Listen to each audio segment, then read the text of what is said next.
Урматыбызга бир туугандарым, албетте бүгүн ар кандай падышалар келип кете берет. Кресло туруктуу болбойт. Эгер кресло туруктуу болсо, ага сен келбейт элең. Бир падыша колуна иштеген 3 кызматкеринин сынайын дейт экен дагы. 3 кызматкердин биринчисине карап, 2-ге 2-ни кошсо 5 болот десе, карап туруп биринчиси дагы, "Ооба падышам, 2-ге 2-ни кошсо 5 болот" дейт экен.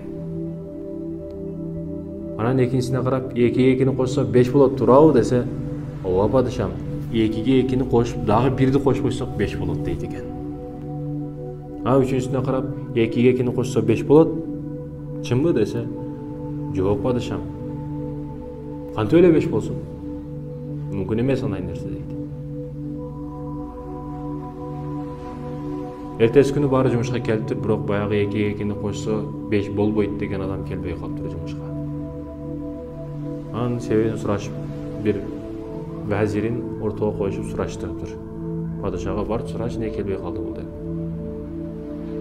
Падышам, кече ушундай суроо жооп кылыпсыз, үчүнчүсү келбей калыптыр, эмне болду десе, "Мен айттым биринчи кызматкериме 2-ге 2-ни кошсо 5 болобу десем, ал 5 болот" деди. "Ал жалганчы" деди.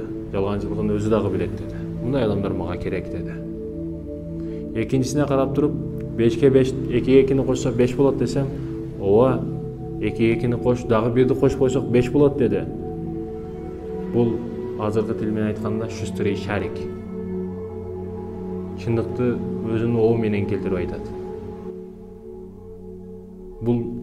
Мындай адамдар мага керек деди. Ал эми үчүнчүсү чындыкты айтты, андай чындык айткандар мага керек эмес деди. 2-ге 2-ни кошсом 5 болбойт дегени үчүн ал ишке келбей калды, иштен айдадым деди. Вазирге карап туруп, "Вазирим, эми сен суроомо жооп берчи. 2-ге 2-ни кошсо 5 болобу" десе, вазир карап туруп, "Эми биз сиздей улуу адамдардын сурооуна жооп бере албайбыз. Кантип эле мындай адам жооп берсин" дейт экен. "Сен 2 жүздүүсүң" дейт. "Сен мунафыксың" дейт. Ооба, урматыбызга бир тууган. 2 жүздүүлүктөн Кудай сактасын. 2 жүздүү аманатка дагы кыянат кылат. Бир иш жүктөлсө аткарбайт аны дагы. "Сен дагы керек эмессиң" дейт. "Сен дагы бара бер"